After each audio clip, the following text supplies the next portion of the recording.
V square. তাহলে এখান থেকে হচ্ছে এই যে হাফ ইন্টু এম হচ্ছে ভর, ভর দেওয়া আছে কত 6 কেজি, আর ভি স্কোয়ার মানে হচ্ছে 50 স্কোয়ার। দেখো এটার অ্যান্সার কত আসে।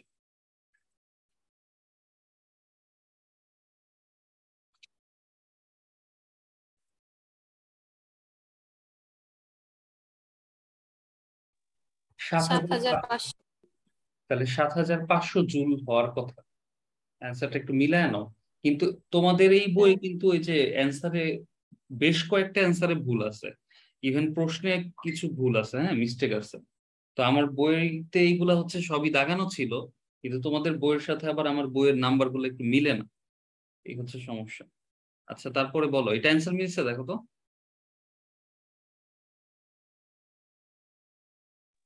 হ্যাঁ স্যার। হ্যাঁ স্যার আমি সেন্ড করছিলাম। আচ্ছা আচ্ছা ঠিক আছে, এরপরেরটা, এরপরে বলো, এরপরে কি প্রবলেম। স্যার আমি গ্রুপে দুইটা ছবি দিছি, ওগুলো একটাও পারি না, একটু দেখেন গহগুচ্ছ এগুলা। গ্রুপে দুইটা ছবি দিছো না? হ্যাঁ আচ্ছা, দুইটা ছবি দিছো দাগানো, যে তোমার SIR লেখা নাকি? হ্যাঁ স্যার ওগুলাই। আচ্ছা, একটা হইলো সরল দোলকের না, আরেকটা হচ্ছে, তিনটা অঙ্ক দেখতেছি। সরল দোলকের বাদে বাকি দুইটা তো পারার কথা ছিল আমার মনে হয় না যতটুকু। স্যার ওই যে একটা হয়েছে আনত তল বরাবর, ওটা আপনি প্রথমটা যেটা কয়েছেন ওটা হলো বস্তু উপর থেকে নিচে নামে, কিন্তু এখানে বস্তুটা নিচে থেকে উপরে যায়। এ কারণে অঙ্কটা ওই নিয়মে করলে না উল্টা পাল্টা হয়, আমি এটা করছিলাম কিন্তু মিলেন। আচ্ছা দেখি আমরা অঙ্কটা। তোমার কোশ্চেনটাতে বলা হয়েছে ঘগুচ্ছ 5-এর ঘয়ের 1 নাম্বার, 5-এর ঘয়ের 1, একটি 300 গ্রাম ভরের বস্তু আনুভূমিকের সাথে 30 ডিগ্রি কোণে রক্ষিত তলে। তাহলে আচ্ছা, আনুভূমিকের সাথে 30 ডিগ্রি কোণে, তাহলে এই যে আনুভূমিকের সাথে 30 ডিগ্রি কোণে, তাহলে এই অ্যাঙ্গেলটা হচ্ছে আমাদের দেওয়া আছে 30 ডিগ্রি। আনুভূমিকের সাথে 30 ডিগ্রি কোণে রক্ষিত তলে 5.88 জুল গতিশক্তি প্রয়োগে এ থেকে ই বিন্দুতে ঘর্ষণহীন ভাবে পৌঁছায়। তাহলে এটা ধরো এ বিন্দু ছিল, এই বস্তুটা যখন এখানে ছিল এটা হচ্ছে এ বিন্দু। তাহলে এ থেকে ধরো ই বিন্দুতে পৌঁছায়, এ থেকে হচ্ছে ধরো ই বিন্দুতে পৌঁছায় এই বস্তুটা। আচ্ছা, ঘর্ষণহীন তলে, তার মানে হচ্ছে এখানে কোনো ঘর্ষণ নাই। পরক্ষণে বস্তুটি ই থেকে উচ্চতল বরাবর আবার এর দিকে পড়তে থাকে, তাহলে একটু পরেই হচ্ছে আবার ই থেকে এর দিকে পড়তে থাকে। এই যে ই থেকে হচ্ছে এর দিকে বস্তুটা আবার পড়তে থাকে। আচ্ছা, এরপর বলা হয়েছে যে এবি এসি সিডি ডিই সবগুলোই সমান। আচ্ছা, এখান থেকে আমরা তাহলে এইভাবে বলতে পারি যে ABCDE, তার মানে এ এটা, তারপরে হচ্ছে ধরো এটা বি পজিশন, তারপরে এটা হচ্ছে ধরো সি পজিশন, তারপরে এটা হচ্ছে ধরো ডি পজিশন, আর এটা হচ্ছে ই পজিশন। ইটাকে তাহলে আমরা আরেকটু সামনে লিখতে পারি, এটাকে ধরো আরেকটু কাছে লিখলাম আমরা।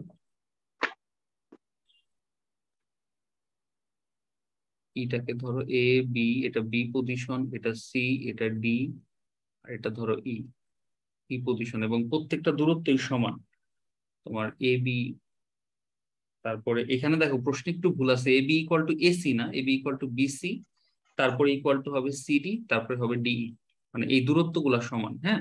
এই যে এ বির দূরত্ব, তারপরে হচ্ছে আবার বিসির দূরত্ব, এই প্রত্যেকটা দূরত্বই সমান। আচ্ছা ভালো কথা, প্রত্যেকটা দূরত্বই সমান। এবং আমাদেরকে এখানে বলা হয়েছে যে 300 গ্রাম ভরের বস্তু, তাহলে ভর দেওয়া আছে 0.3 কিলোগ্রাম, ভর দেওয়া আছে 0.3 কিলোগ্রাম। আচ্ছা, তাহলে 5.88 জুল গতিশক্তি প্রয়োগ করছে। তাহলে এই এ এ পজিশনে ধরো তুমি গতিশক্তি প্রয়োগ করছো হলো 5.88 জুল, এতটুকু গতিশক্তি প্রয়োগ করছো। আচ্ছা, এই গতিশক্তি প্রয়োগ করার ফলে এ থেকে হচ্ছে ই পজিশনে চলে গেছে বস্তুটা। বস্তুটাই এই 5.88 জুল গতিশক্তি প্রয়োগ করার ফলে এ থেকে ই পজিশনে চলে গেছে, এই যে এখানে এ থেকে ই পজিশনে চলে আসছে। Okay fine. তো এখন আমাদেরকে প্রশ্নে কি বলছে, প্রশ্নে হচ্ছে তোমার আহ ধরো এই কোশ্চেনটা তো আমার বইয়ে আছে হয়তো। কোশ্চেনে বলা হয়েছে যে আনত তল এই এর দৈর্ঘ্য নির্ণয় করো। আচ্ছা, আনত তল এই এর দৈর্ঘ্য, আচ্ছা দেখো তো আনত তল এই এর দৈর্ঘ্য যদি আমি বের করতে চাই, ধরো আমি এখানে একটা লম্ব আঁকলাম, লম্ব আঁকলাম। আচ্ছা, তাহলে এই এর দৈর্ঘ্য বের করবো।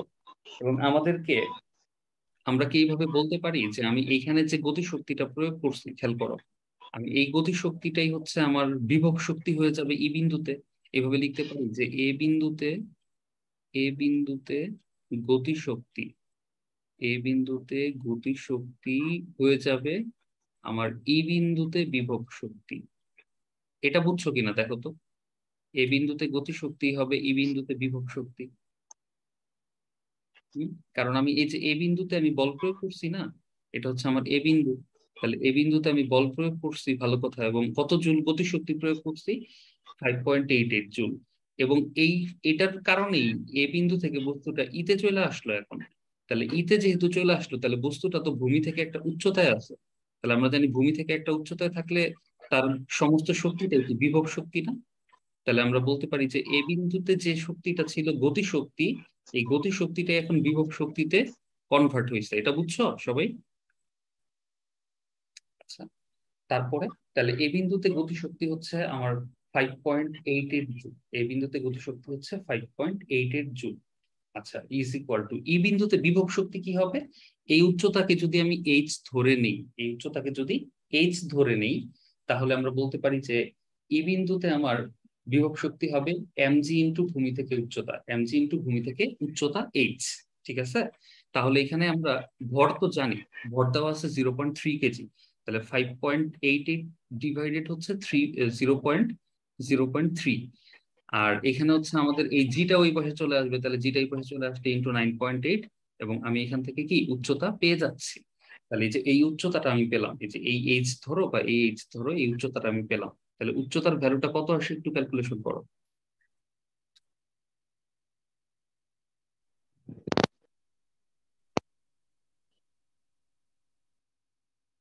2 আসে, আমি ক্যালকুলেশন করেছি, দেখো 2 আসে, তোমাদের সাথে মিলে কিনা। 2 মিটার। তাহলে এই উচ্চতা 2 মিটার। তাহলে এবার দেখো আমাদের অঙ্ক কিন্তু অলমোস্ট হয়ে গেছে। তাহলে এখানে 30 ডিগ্রি আছে, আর উচ্চতা দেওয়া আছে 2 মিটার। তাহলে আমি এই এর দৈর্ঘ্য কিভাবে বের করবো বলো?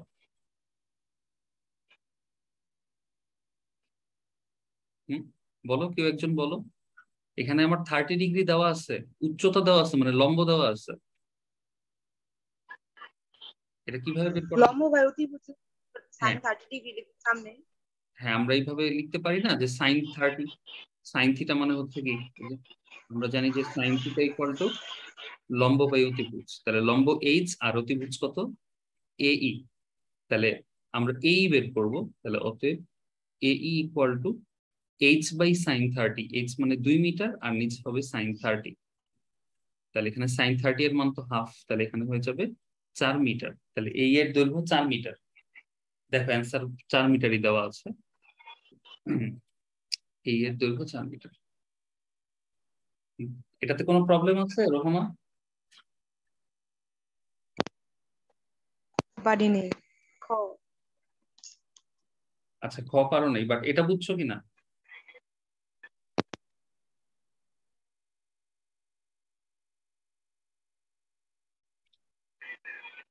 এটা বুঝতে পারছো না? এটা ক নাম্বার গেল, এরপরে হচ্ছে আমরা খ নাম্বারটা করি। ধর এখানেই করি খ নাম্বার। আচ্ছা, খ নাম্বারে কি বলা হয়েছে? যে বস্তুটি উল্লিখিত তল বরাবর পড়ার সময় যান্ত্রিক শক্তির মানে সংরক্ষণ সূত্র মেনে চলে কিনা তার যথার্থতা ডি ও সি বিন্দুতে গাণিতিক বিশ্লেষণের মাধ্যমে দেখাবো। তাহলে ডি বিন্দুতে আর সি বিন্দুতে আমরা বের করবো। আচ্ছা দেখো, যখন এই বস্তুটা ডি বিন্দুতে আছে, তাহলে ডি বিন্দুতে সমস্ত শক্তি, এই যে দেখো আমরা এখান থেকে যদি আরেকবার একটু আঁকি,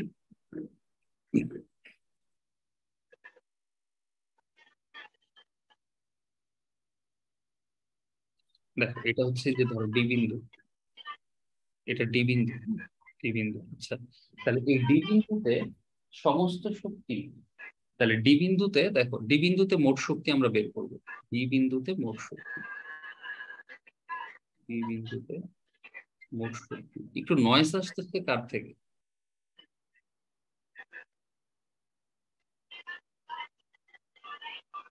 সারিকার এখান থেকে মনে হয় নয়েজ আসতেছে।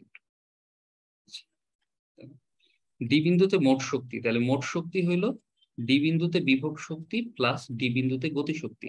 আচ্ছা, তাহলে ডি বিন্দুতে বিভব শক্তি কি হবে? আমরা জানি বিভব শক্তির ফর্মুলা কি, এমজি ইন্টু ভূমি থেকে উচ্চতা। ঠিক আছে, mg ইন্টু ভূমি থেকে উচ্চতা, এটা হচ্ছে আমাদের বিভব শক্তির ফর্মুলা।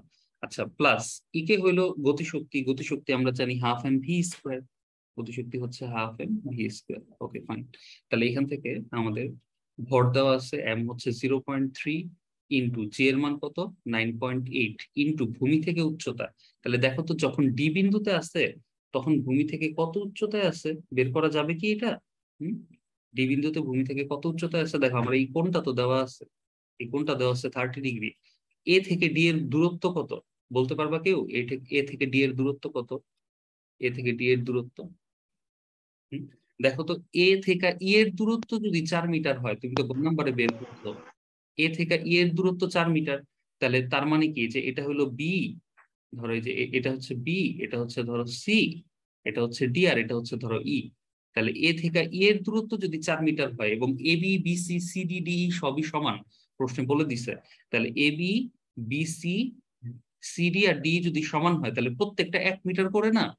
তাহলে আমরা বলতে পারি কি যে প্রত্যেকটা এই যে 1 metre, A B 1 metre, BC 1 metre, CD 1 metre, D 1 metre, total হলো 4 মিটার। তাহলে এই প্রত্যেকটা হচ্ছে 1 মিটার করে। এই যে এ বি, এ বি বলো বা বিসি বলো বা সিডি বলো বা ডিই বলো, এই সবগুলোই হচ্ছে কি 1 মিটার করে, সবগুলোই হচ্ছে 1 মিটার করে। আচ্ছা, তাহলে এখন আমরা এখান থেকে বলতে পারি যে ডি বিন্দু যে আমরা উচ্চতা বের করব, তাহলে এই উচ্চতা মানে হলো এই যে এইচ, আর এইখান থেকে দেখো তো এই যে এইটা কত, এ থেকে ডি এর দূরত্ব কত বলা যায়? এ থেকে ডি এর দূরত্ব বলো কেউ একজন, এ থেকে ডি এর দূরত্ব কত? 3 হবে। অবশ্যই 3 হবে। 3 মিটার তাহলে হবে। হ্যাঁ, তাহলে এ থেকে ডি এর দূরত্ব 3, আর সাইন 30 ডিগ্রি আমরা জানি, হ্যাঁ এই যে এই 30 ডিগ্রি জানি, তাহলে এখান থেকে কি আমি অবশ্যই কি উচ্চতা বের করে নিতে পারবো, হ্যাঁ উচ্চতা এই যে এই এইচটা বের করে নিতে পারবো। তাহলে আমরা জানি হচ্ছে সাইন 30 ইকুয়াল টু হচ্ছে লম্ব বাই অতিভুজ, লম্ব হচ্ছে এইচ আর অতিভুজ কত আমার 3 মিটার। তাহলে এখান থেকে এইচ বের করা যাবে, তাহলে এইচ ইজ ইকুয়াল টু কত হবে, সাইন 30 এর মান half, half into 3, that means হচ্ছে কত 1.5। তাহলে আমরা বলতে পারি এই উচ্চতাটা হচ্ছে 1.5 মিটার। তাহলে এই যে ভূমি থেকে উচ্চতা, এই ভূমি থেকে উচ্চতা হবে কত 1.5 মিটার। আচ্ছা, plus half M V square, half M V square, এই যে হাফ দিলাম, এম হচ্ছে ভর, তাহলে ভর দেওয়া আছে 0.3 কেজি, এই যে ইন্টু 0.3 কেজি, ইন্টু এই যে ভি স্কোয়ারটা, এই ভি স্কোয়ারটাকে আমরা কিভাবে বের করতে পারি? দেখো আমরা জানি ভি স্কোয়ার মানে কি ইউ স্কোয়ার প্লাস 2as। তাহলে ইউ স্কোয়ার মানে তো এটা ই বিন্দু থেকে আসছে তাই না? তাহলে ই বিন্দুতে আদিবেগ কি ছিল? ই বিন্দুতে আদিবেগ কি ছিল? শূন্য। ই বিন্দুতে আদিবেগ শূন্য, তাহলে এখানে 0 স্কোয়ার প্লাস হচ্ছে, প্লাস হচ্ছে 2as। এই যে এটা কি আর এসটা কি এটা আমাকে একটু বলো, এই যে এ আর এসটা কি হবে এটা আমাকে একটু বলো, এটা কি হবে বলো? আমরা জানি আনত তলে ত্বরণ কি হয়, না স্যার। মনে আছে কারো আনত তলে ত্বরণ বা জি হেলানো তলে সাইন ত্বরণ? Theta. G sine theta, right. হেলানো তলে ত্বরণ আমরা জানি জি সাইন থিটা, যে হেলানো তলে, হেলানো বা আনত তল বা আনুভূমিকের সাথে হেলানো যেটাই বলুক, তাহলে হেলানো তলের ক্ষেত্রে ত্বরণ হয় আমাদের, ত্বরণ এর সমান হয় জি সাইন থিটা। এটা কিন্তু আমি এর আগে অলরেডি ব্যাখ্যা করছি, এখন এই ব্যাখ্যা করে আমরা সময় নষ্ট করতে যাচ্ছি না। তাহলে আমরা জানি যে হেলানো তলে ত্বরণ হচ্ছে জি সাইন থিটা। তাহলে এখান থেকে আমরা বলতে পারি আমাদের ভ্যালুটা বসালাম, কি কি হচ্ছে, ভ্যালুটা হচ্ছে 0.3 মাল্টিপ্লাই বাই 9.8 মাল্টিপ্লাই বাই হচ্ছে 1.5, তারপরে প্লাস হচ্ছে এখানে half into 0.3, half into 0.3 into zero তো জিরোই, তাহলে 2as, তার মানে হচ্ছে 2 ইন্টু এ মানে হলো জি sine theta, g sine theta মানে এখানে 30 ডিগ্রি, জি সাইন থিটা ইন্টু এস মানে সরণ। দেখো তো ডি থেকে ই পর্যন্ত আসতে কতটুকু সরণ হয়েছে, এই যে দেখো ডি থেকে ই পর্যন্ত আসছে, আসতে কতটুকু সরণ হয়েছে বলতে পারবা? 1 মিটার। 1 metre, very good. তাহলে ডি থেকে এই পর্যন্ত আসতে আমাদের 1 মিটার সরণ হয়েছে। এখন এই টোটালটাকে আমরা যোগ করে দিব, এই টোটালটাকে যোগ করলেই আমাদের অ্যান্সার চলে আসবে যে ডি বিন্দুতে আমার মোট শক্তি কত। এই যে দেখো টোটালটাকে আমরা যোগ করে দিব, এই টোটালটাকে একটু ক্যালকুলেটরে ক্যালকুলেশন করে যোগ করে দাও, আমিও ক্যালকুলেশন করতেছি। 0.3 টাইমস 9.8 টাইমস 1.5 প্লাস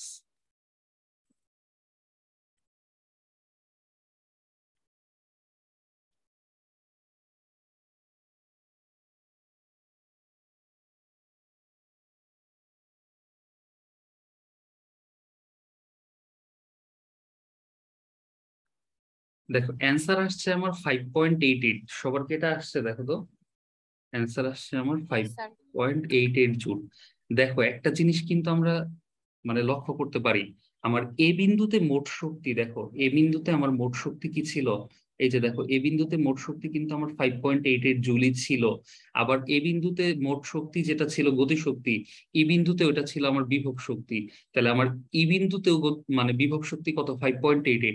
আমরা জানি শক্তির তো ধ্বংস হচ্ছে না, তার মানে হচ্ছে এ বিন্দুতে যে শক্তি আছে এই বিন্দুতেও একই শক্তি আছে, এবং আমরা এখন এটাও পাইলাম যে আমার ডি বিন্দুতেও শক্তি কত?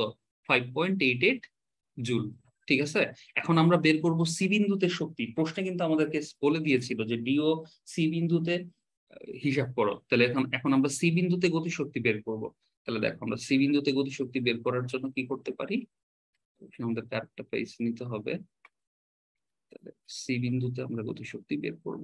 আচ্ছা, তাহলে সি বিন্দুতে বের করব। তাহলে এই যে এখান থেকে আমরা বলতে পারি যে এটা ছিল ই বিন্দু, ধরো এটা ই বিন্দু, এটা হচ্ছে ডি বিন্দু, আর এটা হচ্ছে সি বিন্দু, এটা হচ্ছে সি, এটা হচ্ছে বি, আর এটা হচ্ছে এ বিন্দু, ধরো এ বিন্দু। আচ্ছা, তাহলে সি বিন্দুতে বের করবো। আচ্ছা, সি বিন্দুতে মোট শক্তি আগের মতোই একেবারে সেম ক্যালকুলেশন। রোহামা কি বুঝতেছো? হ্যাঁ স্যার। ওকে, না বুঝলে কিন্তু জিজ্ঞেস করো। সি বিন্দুতে মোট শক্তি হচ্ছে ইপি প্লাস ই কে। তাহলে ইপি হচ্ছে এমজি ইন্টু ভূমি থেকে উচ্চতা, আগের মতোই এমজি ইন্টু ভূমি থেকে উচ্চতা। এই সেতু, তুমি কি আসছো? জি স্যার, আসি আসি। আচ্ছা, বুঝতেছো? জি স্যার। এগুলা বুঝার কথা তোমারও। আচ্ছা, প্লাস হচ্ছে ইকে হচ্ছে হাফ এম ভি স্কোয়ার, ইকে হচ্ছে হাফ এম ভি স্কোয়ার। আচ্ছা, তাহলে এম জি, এম হচ্ছে 0.3 ইন্টু 9.8 ইন্টু ভূমি থেকে উচ্চতা। দেখো সি বিন্দুতে ভূমি থেকে উচ্চতা কত, আগের নিয়মেই বের করব। এই যে ভূমি থেকে উচ্চতা ধরলাম এইচ, এই কোণটা, এই কোণটা আমি জানি এই কোণটা হচ্ছে 30 ডিগ্রি। তাহলে এখান থেকে আমি যদি এইচ বের করতে চাই, আমরা জানি যে সাইন 30 ইকুয়াল টু লম্ব বাই অতিভুজ। তাহলে লম্ব এখানে কত? এখানে আমাদের লম্ব হচ্ছে এইচ, আর অতিভুজ কত? অতিভুজ হচ্ছে যে নিশ্চয়ই এ থেকে সি, এতটুকু তাই না, এ থেকে সি পর্যন্ত। তাহলে এ থেকে সি পর্যন্ত দূরত্ব কতটুকু হবে? আমরা জানি এ বি বি সি সবগুলো 1 মিটার করে, তাহলে এটা 1 মিটার, এটা 1 মিটার, তার মানে দূরত্ব হচ্ছে কত? 2 মিটার এখানে এ থেকে সি। তাহলে এখান থেকে এইচ ইকুয়াল টু কি লেখা যায়? সাইন 30 এর ভ্যালু কত? সাইন 30 এর ভ্যালু হাফ, আর এই টুটা ওই পাশে চলে গেল, তাহলে টু টু কাটা চলে গেল, তাহলে এইচ হবে কত? 1 মিটার। তাহলে আমরা এইচ এর ভ্যালু পেয়ে গেলাম 1 মিটার ভূমি থেকে উচ্চতা। তাহলে ভূমি থেকে উচ্চতা আমরা পেলাম হচ্ছে 1 metre. 1 plus half M V square. তাহলে half M V square, half into m হচ্ছে ভর, ভর দেওয়া আছে 0.3, আর into V square, v square আমরা জানি u square, u square zero. U বলতে আমরা কি বুঝবো? জিরো কোথ থেকে? জিরো ছিল কিন্তু ই বিন্দু থেকে, দেখো জিরো, জিরো ছিল কিন্তু আমাদের ই বিন্দু থেকে আসার সময়, যে ই বিন্দু থেকে আমাদের আদিবেগ কি ছিল? শূন্য। আচ্ছা, তাহলে এখানে আমরা জিরো ধরতেছি, zero you square plus 2as, এই যে 2 লিখলাম, এ মানে হইলো জি সাইন থিটা, এটা তোমরা একটু আগেই বলছো যে জি সাইন থিটা, থিটা মানে হচ্ছে 30 ডিগ্রি, জি সাইন থিটা মানে থিটা 30 ডিগ্রি। তারপরে হচ্ছে আমরা এখান থেকে লিখতে পারি যে 2as, যে V square equal to U square plus 2as। তাহলে এখান থেকে আমাদের 2as, এ পেলাম জি সাইন 30, আর এস হলো সরণ। তাহলে ই থেকে বি পর্যন্ত সরণ কয় মিটার বলো? ই থেকে বি পর্যন্ত সরণ কয় মিটার হবে?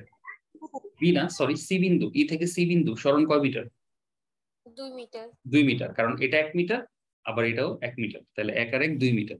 ওকে, তাহলে এই পুরাটাকে আমরা একটু ক্যালকুলেশন করে ফেলি, দেখো অ্যান্সার কত আসে। কাইন্ডলি সবাই একটু ক্যালকুলেশন করো, কারণ কারো ক্যালকুলেশন মিস্টেক হইলেও জানি বোঝা যায়।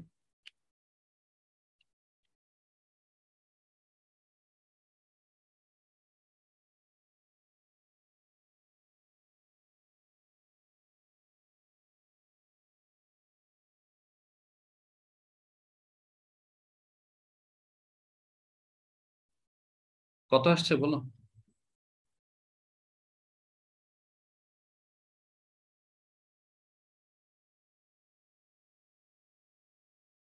কত আসছে? 5.88। 5.88। তাহলে আমরা দেখতে পাচ্ছি যে আমাদের এ বিন্দুতে মোট শক্তি, হ্যাঁ, এ বিন্দুতে মোট শক্তি, বা এটাকে এইভাবে লিখতে পারি, শর্টকাটে লিখি আমরা, এটাই হবে না লিখে শর্টকাটে লিখেছে, দেখো এ বিন্দুতে মোট শক্তি, বি বিন্দুতে মোট শক্তি, বি না বি তো বের করি নাই, সি বিন্দুতে মোট শক্তি, ডি বিন্দু বের করছি, ডি বিন্দুতে মোট শক্তি, আর হচ্ছে ই বিন্দুতে মোট শক্তি সবগুলাই কি হচ্ছে সমান হচ্ছে, সব মোট শক্তি কি সমান।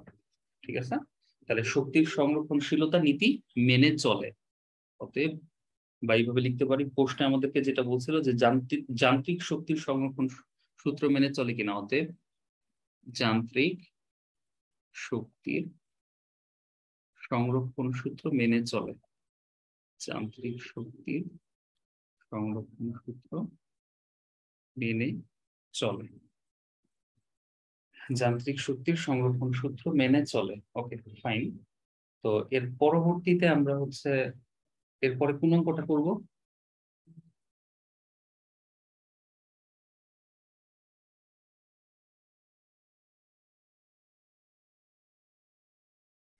আচ্ছা রুহামা, তুমি আর একটা পারো নাই হচ্ছে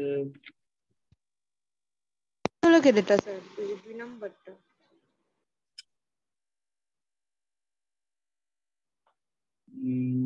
দাঁড়াও এক মিনিট, এটা হচ্ছে তোমার সরল দোলকের ম্যাথ না? সরল দোলকেরটা হবে, সরল দোলকের ম্যাথ, এটা বোর্ড আছে, কোশ্চেনটা একটু মিলায় নেই। বি বিন্দুতে দোলকটির গতি শক্তি কত? হ্যাঁ এটাই চাইছে। আর হচ্ছে তোমার উদ্দীপকে ব্যবহৃত দোলকটি যান্ত্রিক শক্তি নিত্যতা মেনে চলে কি? আচ্ছা ওকে ফাইন। দেখো তাহলে আমরা সরল দোলকের ম্যাথটা একটু করে ফেলতে পারি চাইলেই। আচ্ছা সরল দোলকের একটু বেসিকটা তো আগে বোঝানো উচিত হালকা হালকা করে, যে একটা সরল দোলকের বেলায়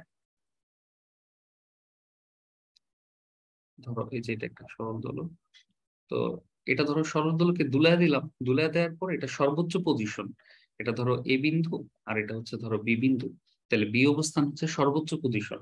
তো সর্বোচ্চ পজিশনে কি কি হয় তার আগে আমরা এই জিনিসটা একটু জানি যে আমাদের সরল দোলকের এই পুরা দৈর্ঘ্যটা, এই এতটুকু হচ্ছে সুতার দৈর্ঘ্য, এই এতটুকু হচ্ছে আমাদের সুতার দৈর্ঘ্য এল, আর এই বাকি এতটুকু দৈর্ঘ্য হচ্ছে ববের ব্যাসার্ধ আর। তাহলে আমরা বলতে পারি কার্যকরী দৈর্ঘ্য ইকুয়াল টু সুতার দৈর্ঘ্য প্লাস ববের ব্যাসার্ধ।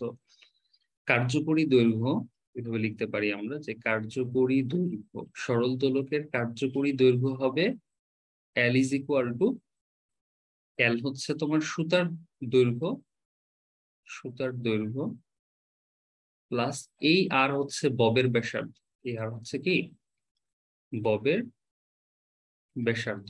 ঠিক আছে, এল হচ্ছে কার্যকরী দৈর্ঘ্য আর হচ্ছে আর ববের ব্যাসার্ধ, এই দুটা মিলে হচ্ছে কার্যকরী দৈর্ঘ্য হয়, সুতার দৈর্ঘ্য এবং ববের ব্যাসার্ধ মিলে। তো এখন আমরা এখান থেকে আরেকটা কন্ডিশন নিতে পারি, যেমন এই কোণটা যদি থিটা হয়, তাহলে একটু খেয়াল করে দেখো, আমি যদি এইখানে ববের ভর যদি এম হয়, ববের ভর যদি এম হয়, তাহলে তার ওজন কাজ করে সরাসরি নিচের দিকে, তাহলে ওজন হচ্ছে ডব্লিউ ইকুয়াল টু আমরা জানি এমজি। তো এবার একটু চিন্তা করে দেখো, এই ওজনের দুইটা উপাংশে ভাগ করা যায়, একটা হচ্ছে এই সুতার দৈর্ঘ্য বরাবরই উপাংশ, এই বরাবর একটা উপাংশ, আরেকটা ভাগ করলাম আমরা এর সাথে লম্ব উপাংশ, তাহলে এর সাথে লম্ব উপাংশ ভাগ করতে গেলে অবশ্যই আমাদেরকে এইভাবে দিতে হবে। আচ্ছা এই কোণটা যদি থিটা হয়, এই কোণটা থিটা, এটা সবাই মানো পরস্পর অনুরূপ কোণ, ঠিক আছে? এই কোণটা থিটা যদি হয় তাহলে অবশ্যই এই কোণটাও থিটা হবে। তাহলে আমাদের এই অংশটা কি হবে? এই অংশটা হবে নিশ্চয়ই এমজি কস থিটা, আর এই অংশটা হবে কি এমজি সাইন থিটা।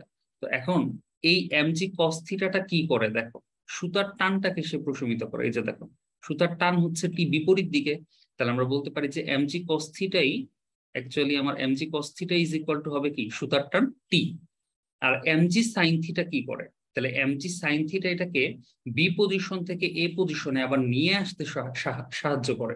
আমরা কিন্তু জানি যে সরল দোলকে দুলায় দিলে সে বি পজিশন থেকে আবার এ পজিশনের দিকেই ফিরে আসবে, এবং এই যে বি থেকে এ পজিশনের দিকে ফিরে আসার জন্য কোন বলটা কাজ করে, এই যে বি থেকে এ পজিশনে ফিরে আসার জন্য এমজি সাইন থিটাটাকে কার্যকরী বল বলা হয়। তাহলে এটাকে বলা হয় কার্যকরী কার্যকরী বল। তাহলে এটাই কার্যকরী বল এমজি সাইন থিটা, আর এমজি কস থিটাটা হচ্ছে সুতার টান টি।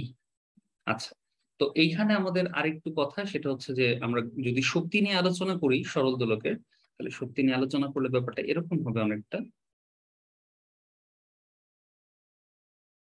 ধরো এটা এ পজিশন আর এটা হচ্ছে বি পজিশন, ঠিক আছে? তো এখন এই এ থেকে বি পজিশন, এখন দেখো ধরো বি পজিশনে সমস্ত শক্তি বি পজিশনে বা বি অবস্থানে সমস্ত শক্তি কি গতি শক্তি হবে না বিভব শক্তি হবে? কেউ একজন বলো।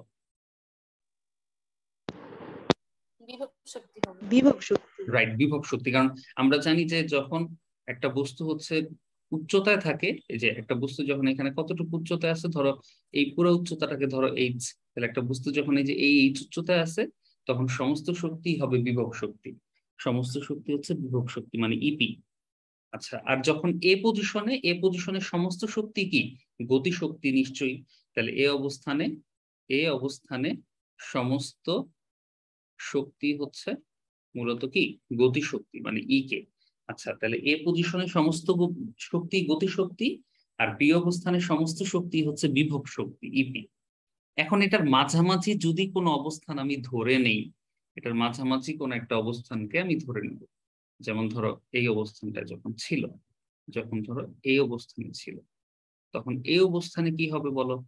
তাহলে এই অবস্থানে কিন্তু বিভব শক্তিও থাকবে, গতি শক্তিও থাকবে। ধরো এটা সি অবস্থান, তাহলে আমরা বলতে পারি যে সি অবস্থানে তোমার সমস্ত শক্তি বিভব শক্তিও থাকবে, আবার সি অবস্থানে সমস্ত শক্তি কি গতি শক্তিও থাকবে, দুইটাই কিন্তু থাকবে সি অবস্থানে, তাই না? তাহলে সি অবস্থানে বিভব শক্তি কি হবে? তাহলে আমরা এইভাবে বলতে পারি যে সি অবস্থানে বিভব শক্তি ইপি, এই ইপি হবে এমজি ইন্টু ভূমি থেকে উচ্চতা। তাহলে একটু খেয়াল করে দেখো, আমি যদি নতুন নতুন করে নাম দিই, যেমন এই অবস্থানটাকে নাম দিলাম হচ্ছে ধরো পি, তারপর হচ্ছে এই যে সি অবস্থানে এইখানে নাম দিলাম হচ্ছে আমি কিউ, ঠিক আছে? তাহলে আমার আর এই অবস্থানটাকে আমি নাম দিলাম হচ্ছে ধরো এই যে এই অবস্থানটাকে নাম দিলাম আর। তাহলে E P equal to MG into ভূমি থেকে উচ্চতা, তাহলে ভূমি থেকে উচ্চতা নিশ্চয়ই আমার এই কিউ আর, তাহলে ভূমি থেকে উচ্চতা হবে কিউ আর। তারপরে হইলো প্লাস ইকে, এই ইকেটা কি? ইকে হচ্ছে আমরা জানি হাফ এম ভি স্কোয়ার, আর ভি স্কোয়ার মানে ইউ স্কোয়ার বলতে বোঝায় যে আমাদের বি পজিশনে আদিবেগ, তাহলে বি পজিশনে আদিবেগ হচ্ছে 0, তাহলে 0 স্কোয়ার প্লাস 2 as, এ মানে অভিকর্ষ ত্বরণ মানে হচ্ছে তোমার জি এখানে, তাহলে জি ইন্টু, তাহলে 2g ইন্টু এস, এস মানে হচ্ছে সরণ, কতটুকু সরণ হয়েছে। দেখো যখন বি থেকে সি পজিশনে আসছে তখন আমার উলম্ব সরণ কতটুকু বলতে পারো? তখন আমার উলম্ব সরণ এই যে পি কিউ, যখন বি থেকে সি পজিশনে আসছে তখন আমার উলম্ব সরণ হচ্ছে কি পি কিউ, তাহলে 2g ইন্টু পি কিউ হবে। তাহলে এটা হচ্ছে ইকে হবে আর এটা হচ্ছে ইপি হবে, দুইটা যোগ করলে আমি সি অবস্থানে মোট শক্তি বের করতে পারবো। সবাই কি ক্লিয়ার? জি স্যার। রোহামা বুঝতে পারছো তুমি? স্যার আরেকবার একটু বলবেন? আরেকবার বলবো না, যাক ঠিক আছে, আরেকবার বলি, সমস্যা নেই, একবার বলতে কোনো প্রবলেম নাই। তাহলে আমরা এখানে চিত্রটা আরেকটু বড় করে আঁকতে পারি। তাহলে ধরো চিত্রটা আমরা একটু বড় করে আঁকলাম, ঠিক আছে? একটু ধরো চিত্রটাকে জুম করে নিলাম। ধরো এই যে এই পজিশনটা ছিল, ধরো এই পজিশনটা ছিল হচ্ছে এ পজিশন, এটা এ পজিশন, এটা ধরো বি পজিশন, এটা সবচেয়ে উচ্চতায় ছিল। আচ্ছা, যখন বি পজিশনে ছিল তখন তখন একটু খেয়াল করে দেখো, টোটাল উচ্চতা ছিল কি, এটাকে যদি আমি ধরো পি ধরতাম আর এই পজিশনটাকে যদি আমি ধরো আর ধরতাম, তাহলে টোটাল উচ্চতা ছিল কি পি আর না? যখন বি পজিশনে ছিল টোটাল উচ্চতাই ছিল হচ্ছে পি আর, এই টোটাল উচ্চতা। তো এখন বি পজিশনে তো আর নাই, বি পজিশনে থাকলে সমস্ত শক্তি হইতো কি বিভব শক্তি।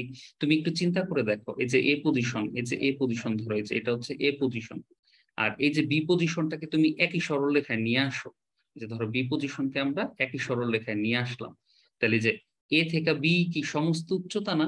তাহলে আমরা জানি সমস্ত উচ্চতায় যদি উঠাই কোনো বস্তুর সমস্ত শক্তি কি বিভব শক্তি থাকে না? এবার বুঝছো রোহামা এটা? হ্যাঁ স্যার। এরপরে দেখো, এখন ধরো এই বস্তুটা বি পজিশনে এখন আর নাই, তাহলে এই বস্তুটা এখন বি পজিশনে না থেকে ধরো সি পজিশনে চলে আসলো। তাহলে দেখো এই সি পজিশনটা আনুভূমিকের থেকে কতটুকু উলম্ব সরণ হয়েছে বা উলম্ব দূরত্ব, আমি যদি এটাকে ধরো কিউ ধরি, ধরো এই যে এইটাকেই আমি ধরো এই যে এইখানে রিপ্লেস করলাম এই যে এখানে, তাহলে এটা হইলো তোমার এই যে কিউ ধরো, এই যে সি সি অবস্থান।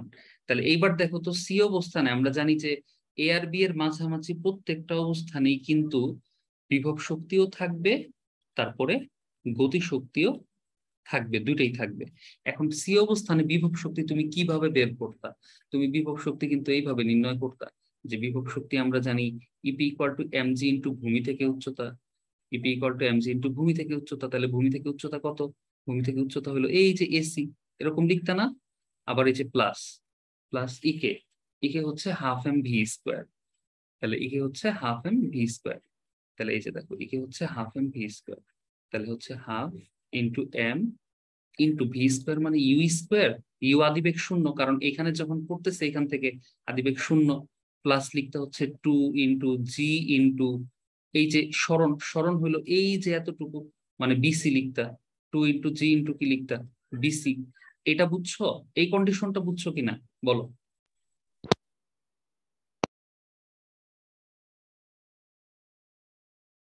হ্যাঁ, কথা বলো, এই কন্ডিশন বুঝছো কিনা? এটাকে আমি একটু ক্লিয়ার করে লিখি, বিসি। রোহামা বুঝছো এটা? সি বিন্দুতে এই যে বিভব শক্তি হইলো এটা, হ্যাঁ স্যার। শক্তি এটা, এটাই তো আমরা এখানে করছি। এই যে বি থেকে সে যখন সি পজিশনে চলে আসলো, তাহলে সি বিন্দুতে তো দুইটা শক্তিই থাকবে। একটা হচ্ছে একে তো ইপি থাকবে, হ্যাঁ একে তো ইপি থাকবে, আবার ইকে